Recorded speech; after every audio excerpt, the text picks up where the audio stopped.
So yan, no? So kamusta po mga ka-Streetwise? Ako po si Takero Miyamoto at welcome po sa aking munting channel. So mga kababayan, itong si Ka Eric, may pagkasinto-sinto rin pala talaga, no? Hindi nga, sa totoo lang, ito papaliwanag natin to, no? So sa hindi lang po nakakaalam, itong si Ka Eric at saka si Badoy, si Loren Badoy po ay nakalaya na po. Galing po sa kanilang pagkaka-detain or pagkakakulong, sila po ay na-contempt ng Congress dahil po sa kanilang pagsisinungaling. So bago po sila mapalaya kanina, nag-post itong abogado nila na si Mike Tolentino. Una, hindi nila abogado, pero nung naipit na abogado na nila. So sabi dito, no, makakalaya na sina Ka Eric at Doc Loren Badoy. Tuloy ang laban para sa malayang pamamahayag. As if naman, ewan ko lang kung makakaroon pa rin kayo ng prangkisa, no? Kasi mukhang marirevoke yung prangkisa ninyo. Babalikan natin yun mga ka-Streetwise, no? So ang sinasabi ko lang kasi dito mga ka-Streetwise, nung habang nakakulong, di ba? Nakakulong. So habang nakakulong nga itong sila Ka Eric, sumulat ito sa Congress na humihingi ng pabor na siya ay palayain dahil nga ang dinadahilan niya talaga dito yung kanyang nanay. So dinamay niya pa yung nanay niya dito sa kanyang kasinungalingan. So mga kababayan kasi, dun po sa sulat, ang bait-bait nga po. Ang bait, ang ganda pakinggan, nagpapakumbaba. Ayan po yung nilalaman po ng sulat po ni Ka Eric. Pero nung nakalaya na, tarantado pala to, lumalabas na naman yung pagiging sinto-sinto niya, tapang-tapangan, kunwari. Pagkatapos, pinapalabas niya pa na sinungaling yung Congress. Okay, so para hindi tayo mawala, ito po yung sulat ni Ka Eric sa Congress nung kahapon ata, no? O kahapon, na nagre-request nga siya na palayain. So ito, nakuha ko tong video na to kay JDB. Loko ka JDB, wag mo kong kaka-copyright ha. So ito, panoorin muna natin yung request nga po ni Ka Eric para siya palayain, okay? Chairman, Honorable Gas Tambunting, Committee on Legislative Franchises, is dated December 11, 2023, and I quote, "For humanitarian appeal and requests for consideration based on justice. Chairman Tambunting and members of the committee, I am respectfully appealing for your humanitarian consideration regarding my status as being detained at the House of Representatives due to my being cited in contempt by the Committee on Legislative Franchises. My appeal is anchored on the request to sincerely consider the deteriorating health condition of my 77-year-old mother, as she is deeply worried of my present detention to the point that she refuses to eat since 4 days ago. Secondly, I also state that I apologize for my misbehavior and the disrespect that I openly displayed before the committee hearing, as such behavior is indeed uncalled for and unbecoming. I also apologize for my failure to proper conduct, vetting, and verification about the information of my source. Thereby, I failed to observe due diligence, prudence, and propriety, which are mandatory values in public information work.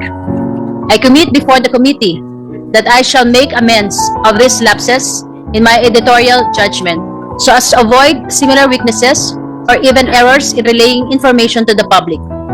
May the spirit of justice and fairness be your objective basis to grant affirmative action regarding my humanitarian appeal."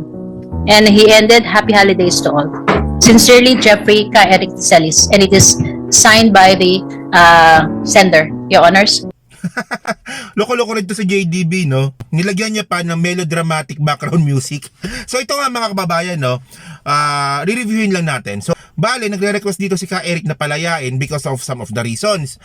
Una, dahil nga po sa kanyang nanay na hindi na raw po kumakain mula nung siya ay nakulong. And then pangalawa, nag-apologize siya.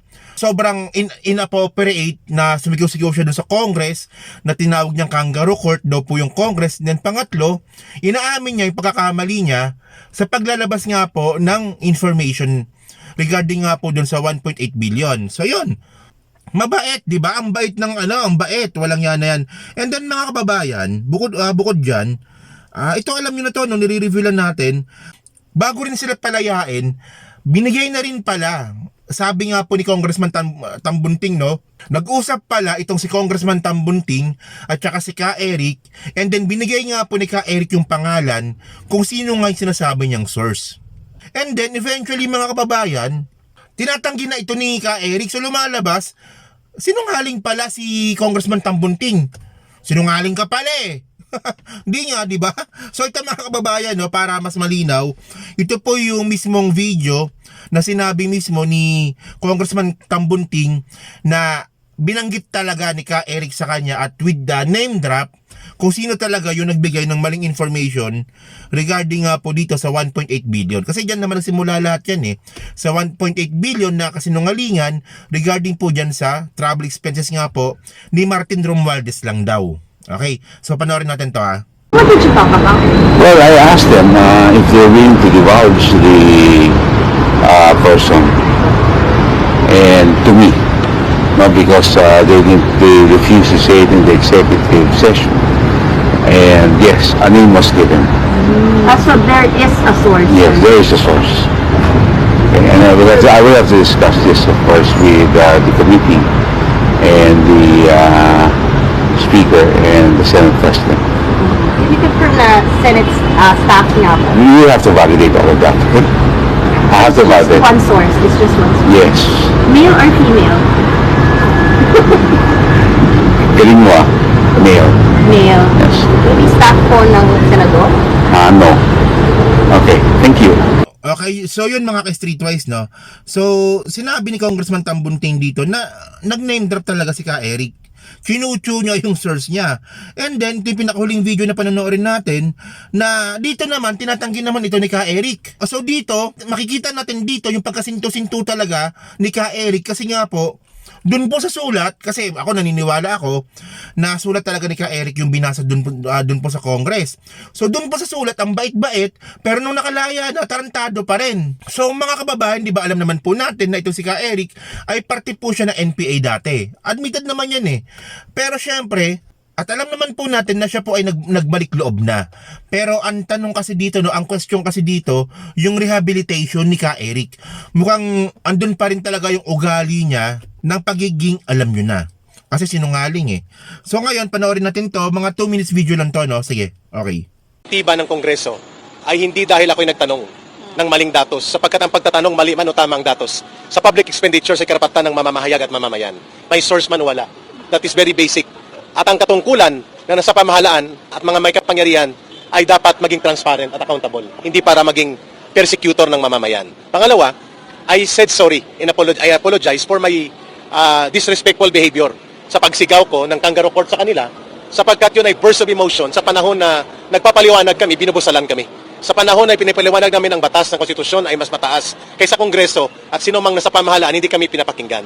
So para sa akin, I should be more professional in asserting my arguments, but in a situation kung saan nilulupig at binubusalan ka at kinagamitan ka ng weight ng kapangyarihan, ay hindi po pwedeng makontrol mong emosyon mo. Kaya doon ako naghingi ng sorry. But I did not retract, I will not retract ng sinasabi ko ngayon sa inyong harap na may source man wala ang mamamahayag, may sotolo man wala ang dapat katungkulan ng Kongreso at ng lahat ng mamamayan, o lahat na nasa pamahalaan, including the President, including the lowest official of the land, is to be transparent and accountable to the people. So ang pagtatanong ko po sa 1.8 billion na hindi fake news. Yun ay pagtatanong. Hindi po dapat tinatulan yon. Hindi po dapat kami ikinulong. Dapat sinagot ng maayos. Kasi ang totoo lang, may naiwan pang mahigit 2 billion pala. Nagkamali ako sa datos pero hindi ako nagkamali sa katotohanan. Mahigit 2 billion pa ang budget allocated for travel. At remaining is only 3 weeks. Anong gagawin nila sa 2 billion? Ikukulong ulit kami kapag nagtanong kami ulit? So may source o wala, accredited ka ng KBP o hindi, ang pagpapahayag at pagiging mamamahayag ay tungkuling kilalanin ng gobyerno yan at Estado. Yan ang counter-check sa power of the state and the government. Sir, sabi ni Congressman Tambunting, nireveal niyo raw po yung source ninyo. That is his version. That is his story. Well, he stand by it. Ang aking sasabihin sa inyo, I will protect the source. Pero nireveal nyo nga po, sir, because of what you Story niya yon. I did not reveal any names. So sabi niya, may nireveal na names. We talk about it. Sabi niya, in confidence, ay papakinggan niya ako. I did not expect na may sasabihin siyang mga bagay na maglalabag sa confidence ng aming pag-uusap. Ang sagot ko, if Congressman Tambunting said na may source siya, sa sinabi ko, story niya yon. wala po kayo binigay na pangalan. I am standing by the SOTO law. I will not reveal my source. Nakita niyo, di ba? Sinungaling pala Sino sinungaling dito? Si Tambunting o si Ka Eric? Ikaw, Tambunting sinungaling ka daw, sabi ni Ka Eric So mga kababayan, ito na nga. Okay. Sana, yung ginawa na sana ni Ka Eric, nung sumulat siya dun sa Congress, sana, ganitong video sana. Kung ano yung sinabi niya sa video, sana, ganun din sana yung sinabi niya dun sa sulat. Ewan ko lang kung makalaya ka pa. Kaya ako tinatawag na sinto-sinto itong si Ka Eric kasi paiba-iba. Ganyan po yung ugali po ng sinto-sinto. Mabait, galit, malumanay, tarantado, paiba-iba po yung mood. So ganyan po si Ka Eric, di ba? Wag po tayo mag-alala mga kay-streetwise kasi meron naman po kasing House Bill. Ito, House Bill na talaga ito. Meron na pong House Bill number 9710 na ito po ay, basahin lang po natin, no? Ito po yung revoking the legislative franchise granted to Swarasag Media Corporation operating under the business name Sunshine Media Network International SMNI. So ngayon, meron na nga pong House Bill para i-revoke nga po yung prangkisa ng SMNI, and then ang pumirma po dito ay si Congressman Ramon Gutierrez ng One Rider Party List. Okay, yung kasama ni Colonel Busita. So mga kababayan, so ito yung catch ngayon. Oo, okay, meron ng House Bill. So ngayon, sa nakikita ngayon natin, mukhang lulusot talaga sa Congress itong House Bill po na to para po i-revoke yung SMNI, yung prangkisa ng SMNI, I mean. Pero meron tayong problema dito, yung Senate. Okay. Kasi nga po mga kababayan, tama talaga yung sinabi ni Congressman Johnny Pimentel sa interview niya kay Karen Davila na magpapasa po ng House Bill para i-revoke yung prangkisa ng SMNI, and then ang gagawin doon is iaangat talaga ito sa Senate. Kasi po, may nagtanong kasi sa akin, bakit ganon? Bakit daw po sa ABS-CBN hindi naman nangyari yon? Ang pagkakaiba po kasi mga kababayan, yung sa ABS-CBN po kasi is nagre-renew sila ng prangkisa. Ibig sabihin nun, walang prangkisa, nagre-renew sila. So kapag na-renew po, kung sakali man, o kung na-renew po yung prangkisa ng ABS-CBN sa Congress, dun naman po ito aprobahan ng Senate. Parang ganun yung pagkakaalam natin dyan. Pero regarding po dito, sa SMNI, kailangan po nila gumawa ng isang House Bill, at yung House Bill po ay iaangat po ito sa Senate para aprobahan bago ito pirmahan ng Presidente. So ang ending nito mga kababayan, kung makakalusot nga po sa Congress at saka sa Senate, yung House Bill nga po na to, nasa Presidente po yung pinakahuling desisyon. So mga kababayan po kasi, yung napag-uusapan natin House Bill so yung bill po kasi to, pakita ko sa inyo no. So bali dito, bills. So ito types of legislation Okay? Bills, these are general measures which if passed upon may be laws, a bill prefixed with S. Okay? Bakit gano'n? Ewan ko lang. So, followed by the number assigned. So, sa bandang baba po kasi, ang nakalagay po dyan, when passed by both chambers in identical form and signed by the President or repassed by Congress over a presidential veto, they become laws. So, may nakalagay po kasi dito mga kababayan, no, na when passed by both chambers ng legislation. So, bale, yung mga batas pala natin, ay dumadaan po sa dalawang chambers bago po ito pirma ng Presidente. So ano yung dalawang chambers po na yon? Bali ito nga po yung, they are made by lawmakers in the Philippines legislature that is also called the Congress of the Philippines. Congress has two chambers or houses, the House of Representatives and the Senate. So bali po, pag gumagawa po pala ng isang batas, gagawa po ng bill, and then dapat po makapasa po ito sa both two chambers po ng legislation.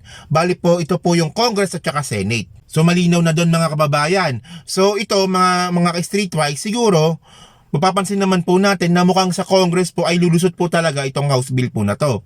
Pero sa Senate po mukhang 50-50 tayo kasi po unang-una, yung may hawak po ng committee regarding nga po dyan sa SMNI issue, ayan po ay pasok po sa public information and mass media. Okay? Na ang may hawak po dyan ay si Robin Padilla.